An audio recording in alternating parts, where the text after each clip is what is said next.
38,000 మంది ఆర్టీసీ కార్మికులు నిన్నటి నుంచి కూడా ధర్నాకు దిగడం జరిగింది. గతంలో ఉన్న బీఆర్ఎస్ ప్రభుత్వము ఆర్టీసీ కార్మికులకు అనేక హామీలు ఇచ్చింది.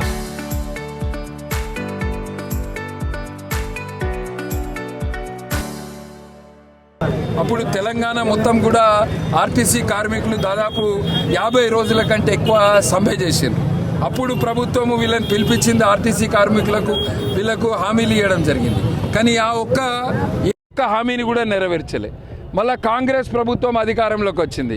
2.5 సంవత్సరాల కింద ముఖ్యమంత్రి రేవంత్ రెడ్డి గారు ఎన్నికల సమయంలో ఆర్టీసీ కార్మికులను ప్రభుత్వ ఉద్యోగాలతోటి వాళ్ళను విలీనం చేస్తారు, వాళ్ళను అన్ని విధాలుగా కూడా ప్రభుత్వ ఉద్యోగుల్లాగా పరిగణన చేస్తారని హామీ ఇవ్వడం జరిగింది. ఆర్టీసీ కార్మికులను ఇవాళ ప్రభుత్వ ఉద్యోగులుగా చేయలేదు. రెండోది, ఆర్టీసీ కార్మికులకు 2 సార్లు ఇప్పటి వరకు రెండు పిఆర్సీలు అమలు చేయాల్సిన అవసరం ఉన్నది. వీటి మీద తెలంగాణ అంతా కూడా ఆర్టీసీ కార్మికులు ధర్నా చేస్తున్నారు. మన మంచిర్యాల ఇక్కడ డిపోలో కూడా దాదాపు 500 మంది కార్మికులు, అక్కలు, చెల్లెళ్ళు అందరూ కూడా, మహిళలు కూడా ఈ ధర్నాలో పెద్ద ఎత్తున పాల్గొంటారు. అయితే ప్రభుత్వం దీని దారి మరలించడానికి మేము 29 డిమాండ్లు ఒప్పుకుంటున్నాం, కానీ ఈ 2 డిమాండ్లు మాత్రం ఒప్పుకుంటలేం. వీళ్ళు అడిగే ప్రధానమైన డిమాండు ఆర్టీసీ కార్మికులను ప్రభుత్వ ఉద్యోగులుగా చేయాలి.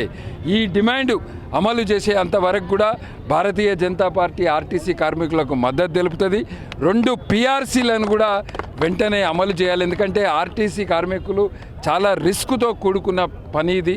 ప్రమాదాలు అవుతుంటాయి, వాళ్ళ ఆరోగ్యం ఖరాబ్ అవుతుంటుంది, డ్రైవర్ల మొఖాలు అరిగిపోతాయి, కండక్టర్లు నిల్చొని వాళ్ళ మొఖాలు కూడా అరిగిపోతాయి.